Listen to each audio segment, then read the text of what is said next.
So I'm here with Steve Stewart, founder of Impact Nations, and Steve and Christina are spiritual parents to me. I love and honor them. And today we're going to be talking about a life of true significance. I know that Steve and Christina embody living a life of true significance. And so there's no one that I know more personally over the course of at least 10 years now that I could ask that to, and they could answer it not only from the scriptures, but from their very own lives. And so, Steve, we're honored to have you. You're the founder of Impact Nations. You are impacting nations. And so how do we step out of normal, comfortable Christianity, so to speak, into a life of true significance? Wow. In 25 words or less? Yeah, in a tweet. Yeah, in a tweet. Yeah, beautiful. Because I'm the tweetmeister. Although I did tweet yesterday. I rarely do, but I did yesterday. Hi, by the way. And you and I go back to 2006. Yep. That's how old one of us is. And then there's me. And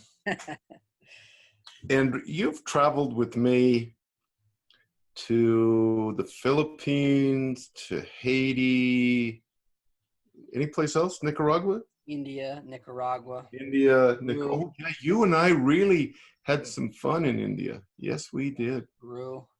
Yeah. Peru, that's right. Even New Jersey. Yeah, wow. There's a strange land. That's the far country right there. That's Jesus said, and he went to New Jersey and finally came to his senses. No, as you know, my second son, Jeff, lives in Bergen County. Yep. And you guys have really been in the thick of it in terms of COVID. And one of the things that's obvious, but I missed it because I don't know the geography well enough. Bergen County was one of the worst counties for a long time, right, in the nation. Yes. And he said it's because it's filled with people like himself who are commuters to Manhattan. And so every day they're on these mobile petri dishes of buses, trains, and subways. And of course, we didn't realize how incredibly contagious it is. A new study, I don't know if it was CDC, just came out this morning, I saw it, and said that asymptomatic people who are positive with COVID-19, they're now guessing by the end of March, it was 2 million in New Jersey. So this is a pretty scary thing, isn't it? I think for some it is a scary thing, to be honest. I think most people have been afraid, and I think that there's some people who are not as worried and to be honest, a little bit over it. And I have a testimony about that. But yeah. But it's come west now. I mean, you saw that, I don't know if you saw yesterday, California reported 2,500 new cases yesterday. You know as well as I do, I mean, we see the same stats. There's 17 states, it's on the increase. Some of them dramatically increase, but thank you, Lord, it is on the decrease in the densely populated East, the Northeast, right? You guys and Pennsylvania and New York. But whereas the less populated states of the West had quite a low level, it's for some of them, it's really jumping. I'm in New Mexico, as you know, and we have, apart from the native population, where it's just terrible, but apart from the Navajos, we have the lowest rate in the country. But will we still in a couple of weeks? Nobody knows. Nobody knows. Yeah. And, you know, I find it just very painful. I'm watching, you know, I have some friends who've lost family. Yep. I'm trying not to be too concerned. My mother is still alive, and she's in total lockdown in the retirement place she is. She's been 10 weeks in her little one-bedroom apartment, hasn't seen a person. That's rough. And she says, I'm feeling really old because we're not designed to be Alone. essentially solitary confinement. And of course, so that's just my personal interaction with it. But that's the story for people all over the country. Yeah. It's interesting how people perceive things differently. So in different places and different times, even I pastor a relatively small church, and even the perception and the response of people is so radically different. And so for me, my posture is like, I want to be sensitive to people that are suffering, but I myself, I'm not really worried about it personally, and we're moving forward. And the consensus kind of like on the ground is people are really done. Just so you know, that's the vibe right here in New Jersey. Yeah, I understand that, Like, and certainly we get it here too. Yeah. But we're back to we feel done. But what happens if another huge wave comes and nobody knows? But that's the problem. Nobody knows, do Yeah. they? Yeah. And that's the real tricky part. How do we move into living a life of significance within the context of some people being isolated and some people feeling lonely? And I mean, I'll give you, and I know you know this better than most people, but like when our economy slowed down, and when people hear economy, they think you're talking about money. We're actually talking about food on people's table. Yeah. That's what I'm talking about. Yep.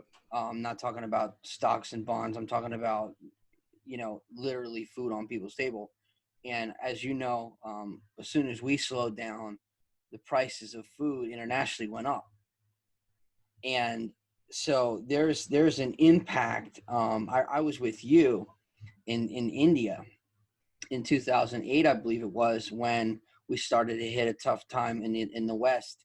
Mm-hmm. And there was, I never forget this. We were in an Indian village, and there was bags and bags and bags of rice with American flags on them, and no one could afford to buy them because the price of gas and food had went up so high that it was virtually impossible for the most poor and the most vulnerable to even buy rice. Mm-hmm. And so when this started, the ministry has been sending food, money for food to Haiti and DR every single week. And so, for us, we have, a refrigerator full of food. And like, I mean, I'm not downplaying anyone's loss or suffering, but we're not really feeling, many people are not really feeling, some are, but many are not really feeling the urgency of what a shutdown has done. And I don't know if you're aware of this, but it's similar to, war is tragic on every level. It leaves widows, it produces orphans, it creates more usually hatred. It usually doesn't solve much. But then even after war, sometimes there's more suicide after war than casualties of the people who are fighting in the war.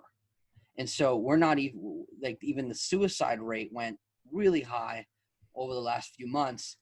And so we're looking at, a multi-layered issue that I don't think there's ever been a more important time for the people of God to live a life of significance. Can I live a life of significance, by what I have or what I wear or what I drive or where I live? Like, is that significance? What type of how do I live the life of significance? Wow. Okay. It's a great question. For me, it it always comes back to the simple 2-word directive that Christ gave. He said, "Follow me." And if we are serious about following him, it's not a belief system. It's not a prayer focus. We don't, I think, need any more songs about following Jesus. We got more than enough. It means follow me, do what he does.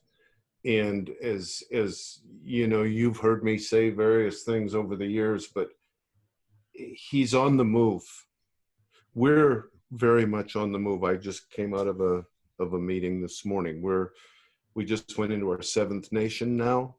Wow. And we're pushing towards 600,000 meals since March 20th. And so we're just committed. Jesus is with the poor, the hungry, the destitute. He always has been. We don't, when you did it to me, when you did it to the least of my brethren, you did it to me. So as you've heard me say to you for years, we do not take Jesus to the poor. He's already there waiting for us.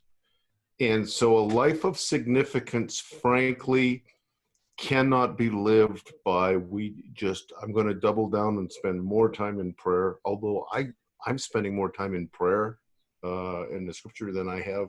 It just, every year it increases. But it's like breathing. You inhale, prayer, Bible, but then you got to exhale. You got to have something to give away, but by golly, you got to give with your life away. Whoever seeks to save his life will lose it. Whoever loses his life for my sake will find it. And he said that more than any other saying in all of the Gospels. And so we have to find ways to lose our lives. Now, I'm right now in a state that's very shut down still. Yeah. And I'm involved along with my son, Tim, and our whole team and our partners all over the world. We're involved up to our neck in feeding starving people. We have some very sad stories of people dying before we get to them. Jesus. We have wonderful stories, etc. Wow. But I can't stop there. So for me, I need also to breathe out where I live. And I happen to live in a nice, normal, middle-class suburban neighborhood. But if I'm going to go encounter Christ, and if I'm going to reach out to the least of his brethren, then I go to an area officially called the International District, locally just called the War Zone. And right now, because I'm very limited in what I can do, but I can still go and I can prayer walk, and I can stop when I see people and say, I want to pray for you. How can I pray for you? And, so that's something that I can do and am doing. Yeah. I get to pray for a woman with 2 kinds of cancer last week. Well, I never would have if I'd stayed in my house. Oh, I'm going to pray for another hour. I'm going to read another 2 hours on study. I love to read and study and pray and write. But if I'm going to have a life of significance that is not by the world's standard, there's only one way. Follow me. Yeah. And he's on the move. And as I said to just someone yesterday, again, and I've been saying this for a number of years, he's moving. And if you're going to follow him, you got to be on the move. And people go, yeah. And then I say, but here's the rub. You cannot go somewhere until you leave somewhere. And we don't want to leave. We like theoretically going, but we don't want to leave our comfort. We don't want to leave the way we prefer to do things. We don't want to we know so little about being disciples of Jesus because we live in Constantinian Christianity. 4th century, it came in, it never left, and so we're largely not aware. We're largely, very largely blinded to how countercultural it is to follow Christ. And significance, we embrace significance, maybe not as overtly as what kind of car, what you said, what kind of car I drive, what kind of clothes. Maybe we're not quite that overt. but we do still measure significance in a very Constantinian way. And if you want, for your listeners, I can unwrap that in a minute. I know you know what I mean, but Yeah. How many butts are in a chair? How many views? How many likes? yeah, How much money that's came it. in? That's it. And do we have, is our worship team as good as the one down the street? Do we have the best preaching? Are we the friendliest church? All of that's built on a system of significance. You see, we will feel like we're building a significant life because our church has gone from 150 to 400 in just 3 years. That's significance. Well, it is by the world. Jesus doesn't give a flying rip, I'm convinced, how many backsides there are in chairs.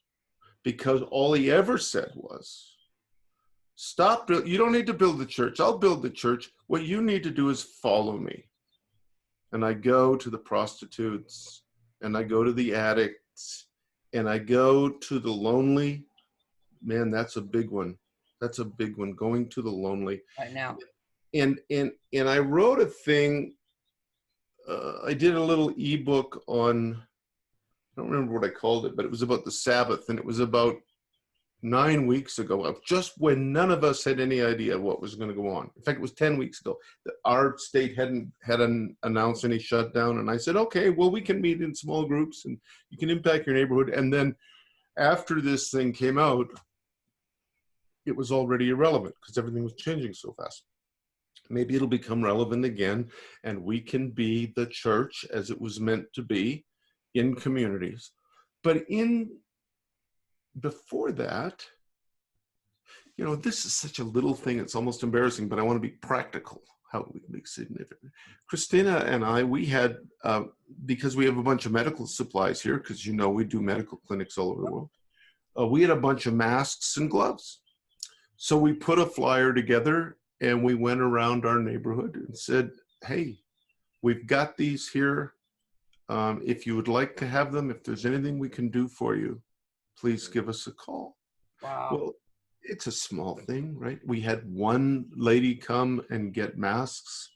We had a lady write us the nicest card. I didn't need anything, but thank you so much for reaching out. I mean, that's pretty small potatoes, Adam. Yeah. That's why I was almost embarrassed to bring it up, except how practical it is. Yeah. See, what would happen if we, in my neighborhood, I don't even know that we'd knock on the door. We would, but then we'd step back 6 feet, right? But maybe in your neighborhood you wouldn't need to, but we need to. Yeah. Everybody wears masks here if you go to the store, 100%. Well, you know, there's always 1%. And so that's a simple thing we can do. Put a little flyer together and say, hey, this is such a hard time. If you need anybody to talk to, or if we could pray with you or for you for anything, here's our number. God bless you. We're all in this together, you know. I think that has a little bit of significance. Yeah. I don't really think our neighbors give a rip what kind of worship music we like, what our church services are like. They don't care. They care that they're in pain. They care that they're sad because they've lost a grandparent or something. They're worried because they're on unemployment insurance and it's only covering, you know, 2/3 of what they need, and they got a payment on the house. These are the things they care about. Yep. A significant life touches what matters, not what we say what matters. That's awesome. Yeah.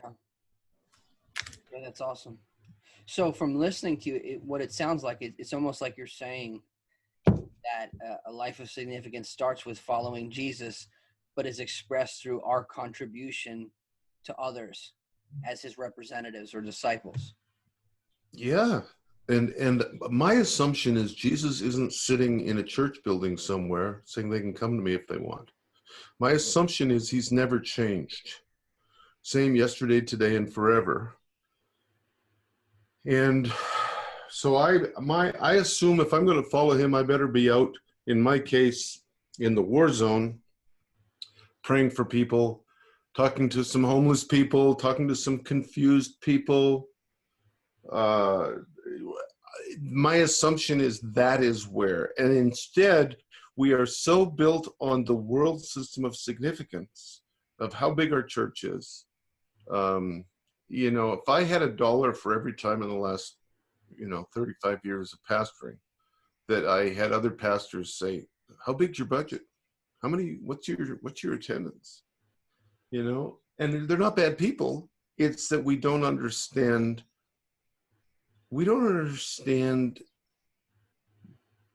significance from the point of view of a disciple of Jesus. That's what's significant. I hope that what we're doing now, and I won't be coy, I'm convinced what we're doing now in feeding the desperately hungry all over the world is significant.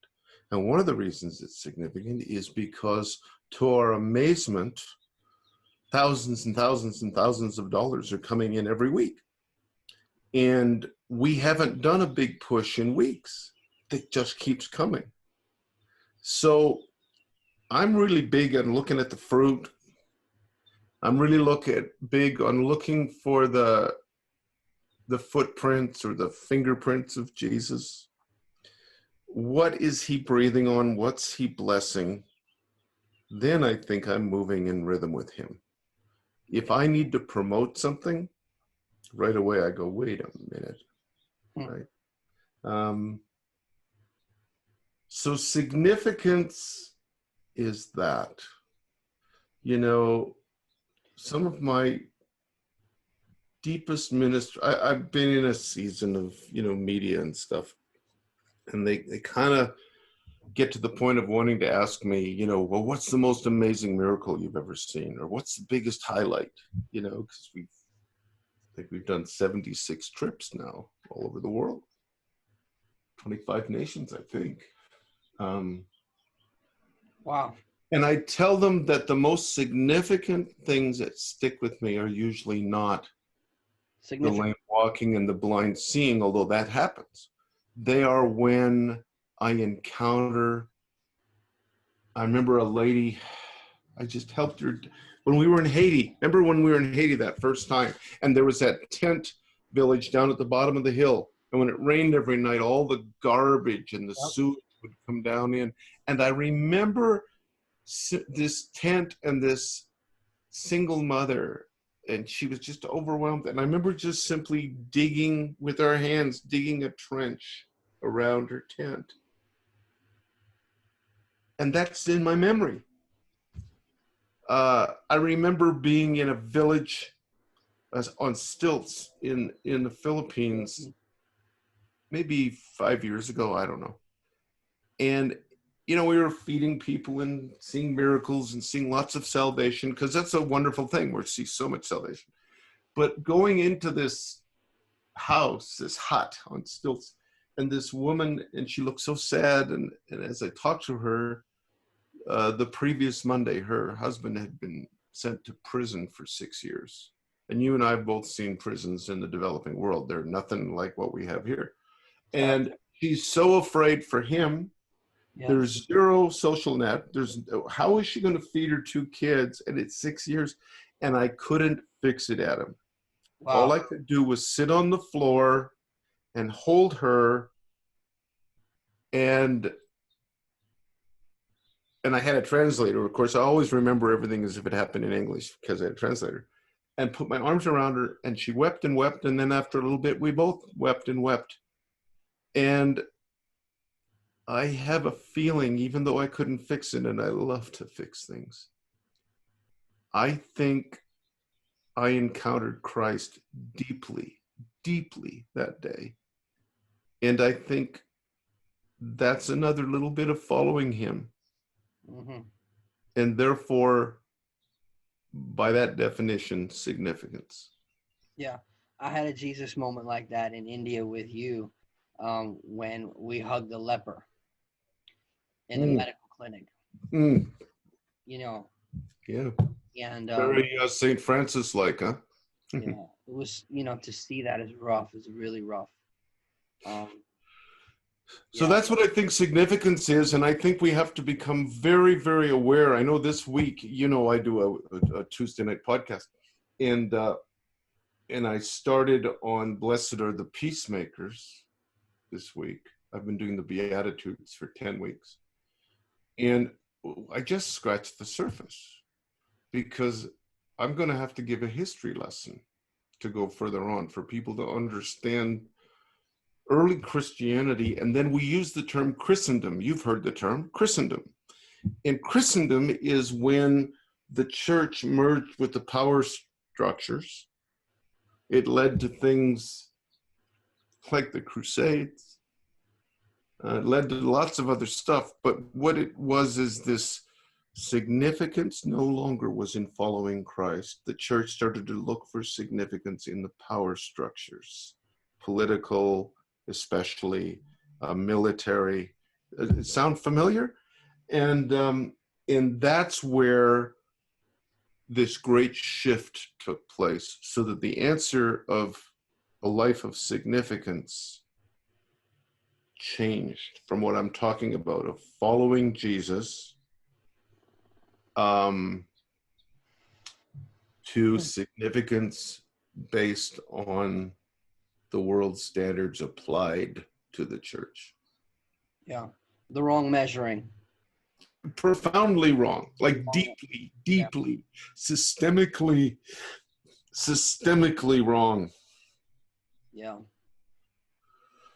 So yeah, I I'm want to make a comment.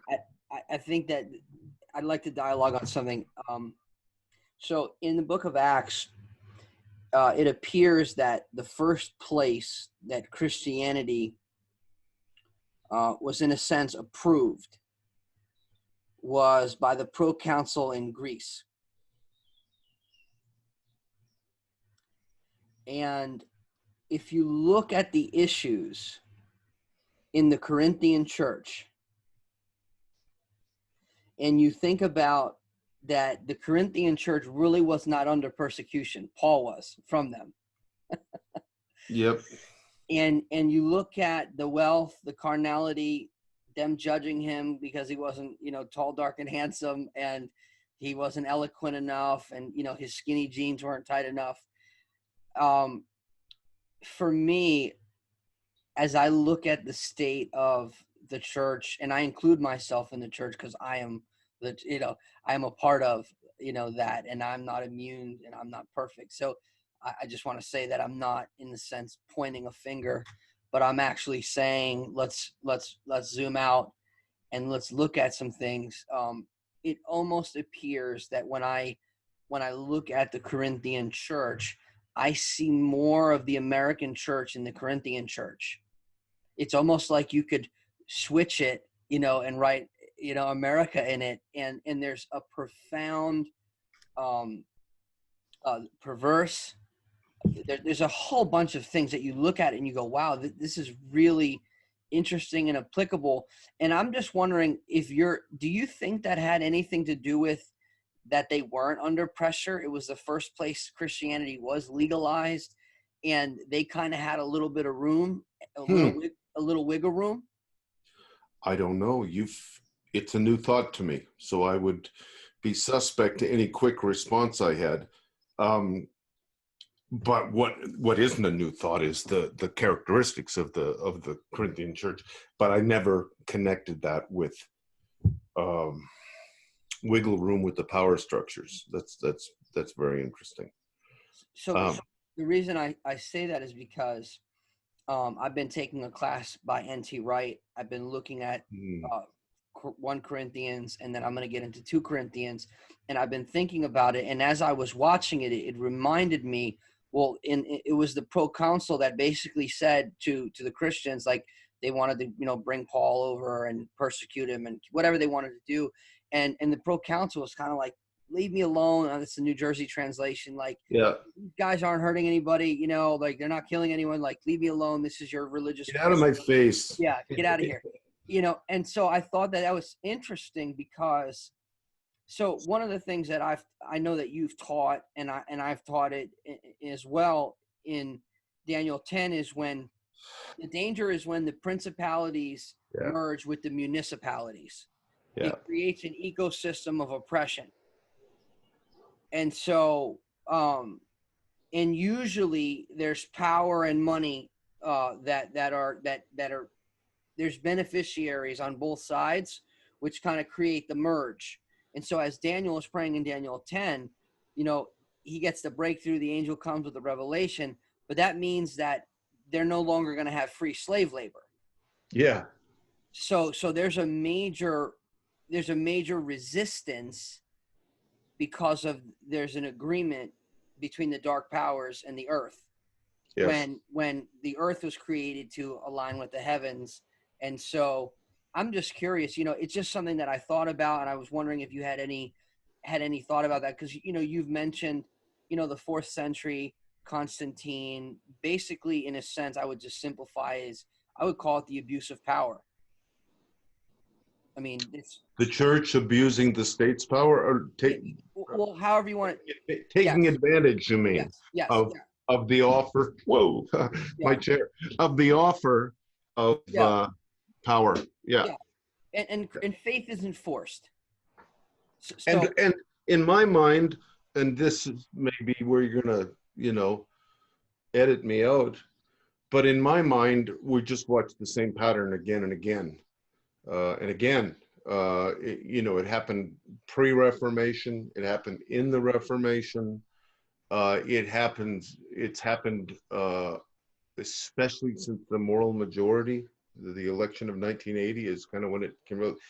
Whatever your position is on the issues, I'm not talking about your position on the issues. I'm saying that the church uh, overtly went after political power by aligning itself with political power overtly. I mean, that's what it's about, and a large percentage still is. There's nothing new in that. That's yeah, been going on since the 4th century. Um, if you read carefully the Reformation, did you know that in Germany there were, I believe it was 13, we'd call them states, principalities, and interesting principalities. I just thought of that. But you were Catholic or you were Lutheran, not by your conviction of faith, but because of agreement between the church and the political powers. It was determined which principality, which state would be Catholic and which would be what became known as Lutheran. Did you know that? no, I didn't know that. So all I'm telling you is what we've got now, and I think it's starting to fall apart actually. Um, but this, you know, the latest iteration of the last 40 years is really old hat. It's really old hat, and it takes us back to the earlier conversation of significance. Do Yeah, we find it by purely following Jesus, or do we find it in a structure with a Christian veneer or icing on top? yeah. Anyway, I'm probably ticking some people off, but it's okay. No, it's fine. It's. I mean, it's you don't want to spend your whole life climbing a ladder and realize it was on the wrong wall. I mean, Yeah. it's not. You know, I'll just share some thoughts. You know, one day in prayer, the Lord spoke to me real clearly, and He said, "In the kingdom of God, you don't have what you saved; you have what you gave." Yes. And I'm not against saving. I think that that's fine, but I also can't rate the health and strength of a church by how many dollars are in a bank account or how many butts are in a chair. I think a better measurement is how do the people entrusted to our care respond during a hardship, and are they there for others, or are they so preoccupied with themselves that you know they're the ones who need ministry. You know, like if you're just growing in faith, then hey, you know, you have the right to be struggling, and you know, But if you've been a Christian and if you've been walking with God, there should be intimacy, and there should be a knowledge of God in our life, that we're not self-focused on ourselves, but we're concerned about the well-being of others. And that's why I asked you, to do this. And one of the things too, in the practical sense too, because like you said, that matters. But like, you have been entrusted with influence, and people are sending Impact Nations money, and that is because you have been faithful with your life. But then there's also people on the ground that are delivering that food. Oh, they're the And heroes. yeah, Yep. and so together there's a collaboration, but that collaboration didn't happen without, first, God's faithfulness, but second, your faithfulness, and third, their faithfulness, and they're willing to risk themselves and not be preoccupied with their well-being, right? Because just Yes. because you're a Christian and you're passing out food doesn't mean you can't get a disease and die. I mean, Absolutely. I was preaching about this last Sunday when Jesus spoke to the church in Smyrna, and he said that this is what Christians say: the blood of Jesus is on us. The devil can't do anything. This is what Jesus said: the devil is going to take some of you and throw you in prison and kill you. It's like Yeah. Yeah. the battle now is Jesus versus Christians, and things that are true versus things that are not true. And so that these people who are taking risks and feeding people, they are putting themselves in harm's Absolutely. way for the benefit of another. And if someone's conscience doesn't allow them to do that and they want to quarantine, I'm not judging them. But what I am saying is, if you're going to be on the front lines, then there needs to be a fearlessness, not a foolishness, but a fearlessness where you're willing to put yourself in harm's way for the benefit of another. And see, to me, in simplistic form, those guys working with you on the ground, they're living a life of true significance, and their name may not be on the next billboard or the latest conference, but at the end of the day, they're delivering, and they're showing up in the places where it's needed most. And to me, that's significant. Absolutely. I meet with them sometimes in this format. We'll do a Zoom and we'll just encourage each other, because there's great victory, but sometimes Yeah. there's this great pain. And at the same time, we're not being foolish. Everybody wears a mask. They have gloves. Can you still get sick with mask and gloves? Yeah, you can, but probably less likely. But they're going where others won't go, which is, that's kind of been part of our whole thing, is we Yeah. go off where others aren't going. That's the thing that I took from you, and I made it my own. And I have a story about that. But Okay. go ahead, just finish your. I'm sorry. Go Okay. ahead. Their significance in being invisible or not, it doesn't matter to them, right? It doesn't matter. Um, just like me, it doesn't matter that none of those, whatever it is, we're pushing close to 600,000 meals. The recipients of those have no idea in the world that Impact Nations exists. It's not information that will change any outcome. It's not needed, right? It's not needed. Yeah. And in fact, what I love is in some of our guys, in Colombia, we have a wonderful couple, amazing.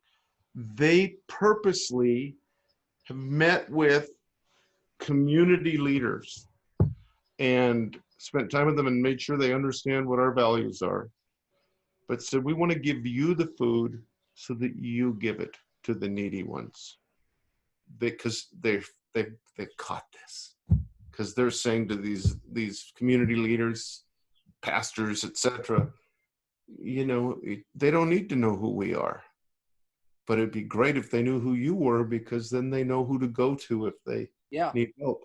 So that's the losing your life to find it, right?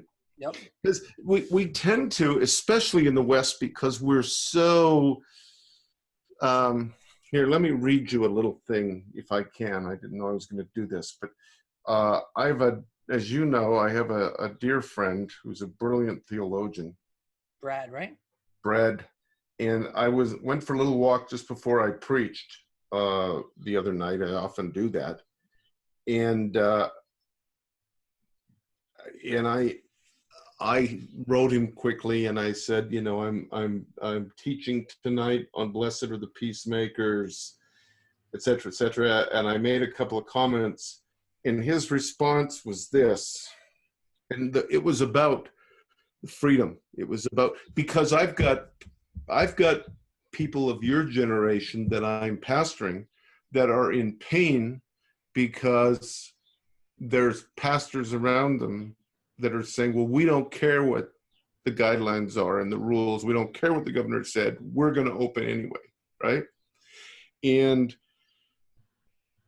so that's really been a source of pain for some of the people that I'm pastoring. They said, are we wrong that we're not opening, right?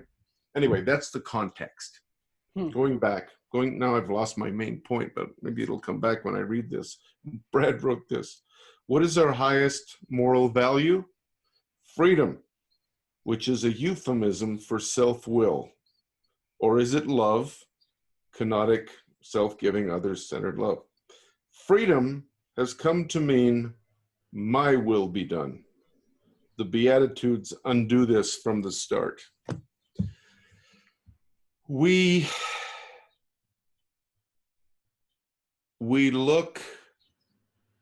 are a generation, we are 3 generations.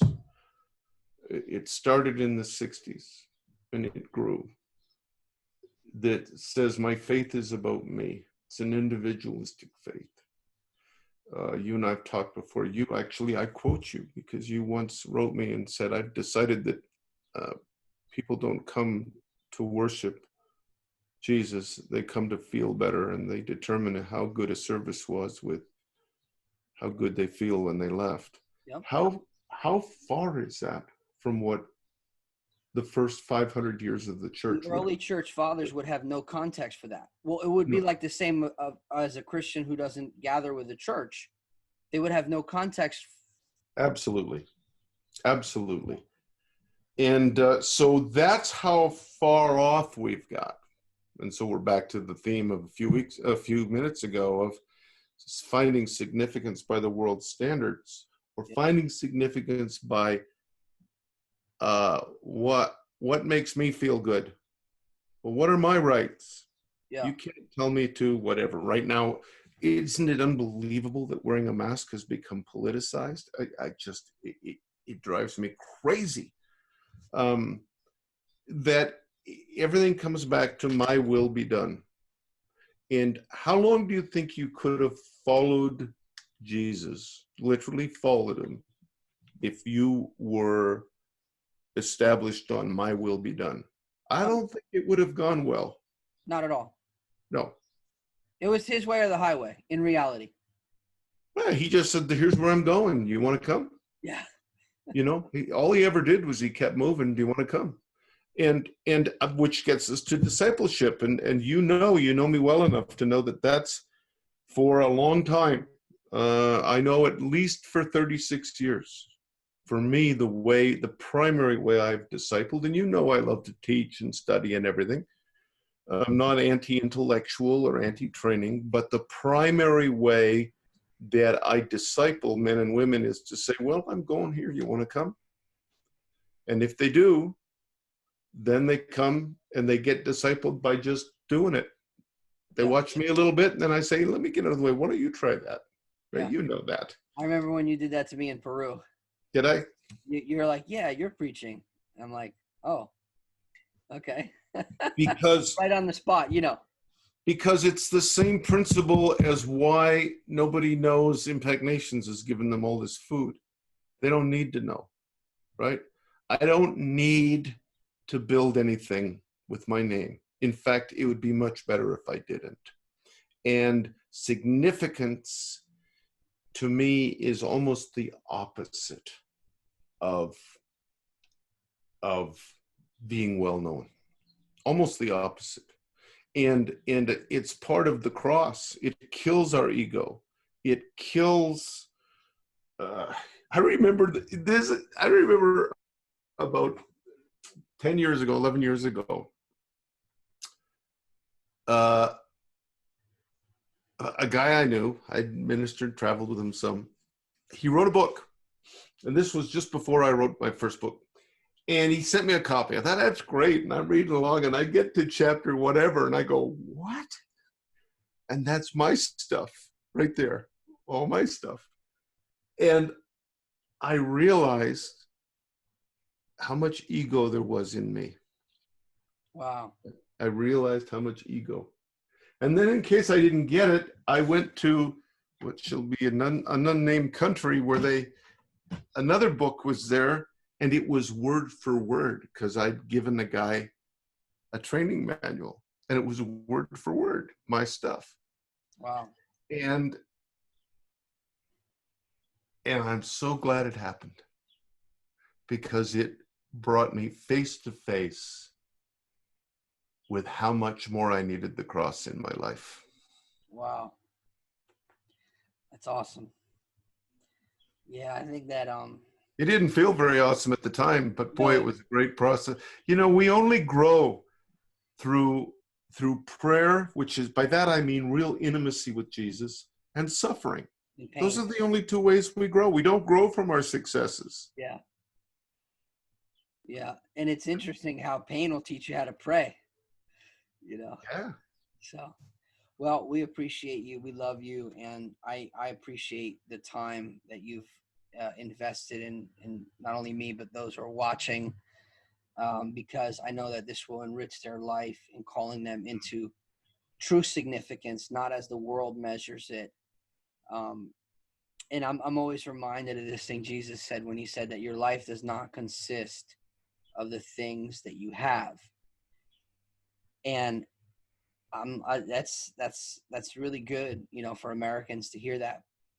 But I will say this, that our life does consist of the things that have us. Oh, very good. I like that. And so, you know, whatever we have, we need to be cautious that it doesn't have us. And that's a journey, you know, that's an 18-inch journey, Yeah. heart to the head, of understanding that who much is given, much is required. And our life in following Jesus is about contribution. It's about compassion. And one of the things that I think it's about as well, even now, and this goes back to the book of Corinthians, is conscience. Because if I'm gonna do something, and I don't mean something sinful, I just mean if I'm gonna do something, then I can't judge someone who is uncomfortable with doing that thing. Like the whole food Yeah. and Yeah. Paul said sacrifice to that. idols. Yeah, that Yeah. that whole thing. I think that has a great translation within our culture today. You know, like for us, our church is meeting, but I told people very straight, if you don't feel comfortable, there is no pressure. I said it to from our leaders to everyone. I said, the reality is we're going to start gathering. If you want to come, cool. If you want to wear a mask, cool. If you don't, fine.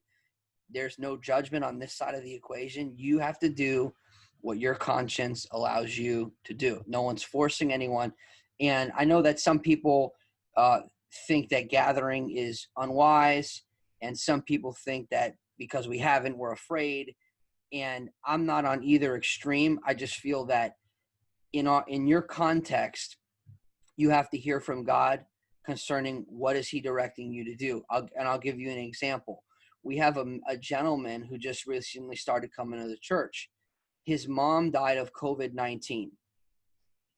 His mom, the way they spoke about his mom was the way that we spoke about my mom, like a real saint, like like a tough woman of faith, like, strong. And this woman, unfortunately, she had pre-existing conditions, and she died as a result of those conditions and COVID. And then her son got it, overcame it. And he comes up to me the other day in church and he gives me a hug and he goes, "Thank you." And then he looks at me real seriously and he goes, "Pastor, do you mind if I bring people to church?" and and I'm like, it's really interesting because out of anyone, he had a reason to be hurt, to be afraid, and now he's pressing into God in spite of a very real situation that happened in his life. And I know about the situation because I've been through it. Yeah. And I was so impressed with him. I said, I'm not a flattery guy. I don't give people cheap compliments. I was like, man, I'm really proud of you and impressed because you're not allowing what you've been through to determine how you're viewing this present moment. And it was like a shot in the arm for me because out of anyone, he could have been, I'm not going anywhere. Like he could have had Yeah. that whole thing. Sure. And I'm not saying that, if someone is watching and they're like, hey, I don't feel safe right now, like, hey, stay home. Like no one's, that's on you. But for me, I got to a point where I'm like, all right, we're done. And so, but that's me. And I know that people are in a different place and I'm not necessarily trying to tell people what they need to do. I'm going to be focusing on what it is that I need to do. And I know that people's context is different. And there, but anyway, I just wanted to share that because for me, that was a testimony, not only of God's faithfulness, but of someone responding in a crisis with faith. Yeah. Instead of with fear or with pain.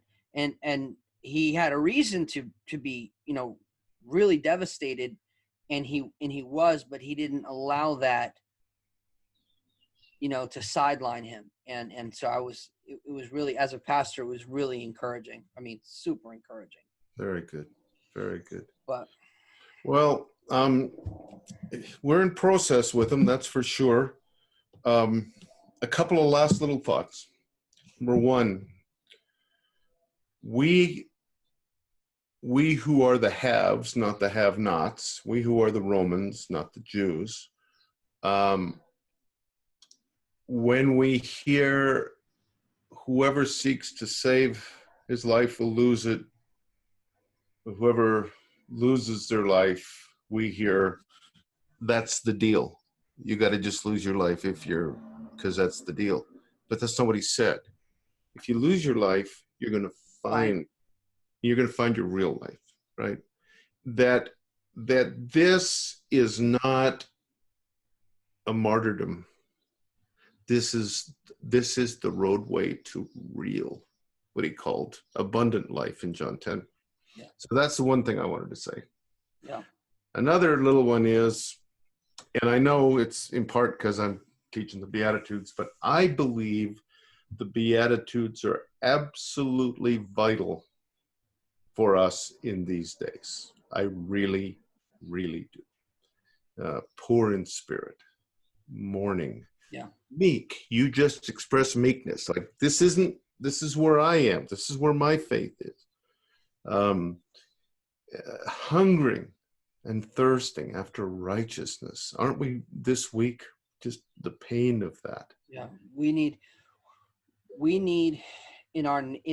one of the things that I've taught is that mercy transforms people, but justice transforms nations. Yeah. And within, it's interesting if there's a quote that I shouldn't even have to look up, but there you go. There's a quote that I mentioned. Oh yeah. Pope John the 23rd, who was incredible, one of the great leaders in the history of the church, said, if you want peace, seek justice. See, we often want peace without justice. The price of justice. So I would encourage people to hang around the Beatitudes right now and let them go deep. Don't just read, say, oh yeah, that's nice. Hallelujah. Blessed are those who mourn, they'll be comforted. No. Get in touch with it. Is it fair to say that as a Christian, that would be our Constitution? I absolutely believe it. I think that the Sermon on the Mount is the Magna Carta, and the core of the Sermon on the Mount is these Beatitudes. I in all my years of teaching, which I think next year is 40 years, I've never taught for 10 weeks where I've only made it so far 5.5 verses. Wow. And I still feel like I'm rushing. So anyway, God bless you. If Yep. anybody wants to see some wonderful stories from these frontline workers we've been talking about, just go on our Impact Nations site. And a lot of them's on our family page, Impact Family. What is it? impactnations.com/family. Yep. And you'll see some stories. Yesterday, Tim interviewed a wonderful young couple in Bulgaria who, as soon as the day that they got permission to leave their city, they were out with the Roma, the gypsies, they have no water, no electricity, anything. But there's stories just like that pretty well every day, if anybody's interested. Yep. And I think that's about all. We've covered a little bit today. It's been wonderful to talk to you. We have a long history together. And let's see what the Lord does in this year, unlike any other that we have ever known. Yeah. Yeah. Thanks, Steve. God bless you, my friend.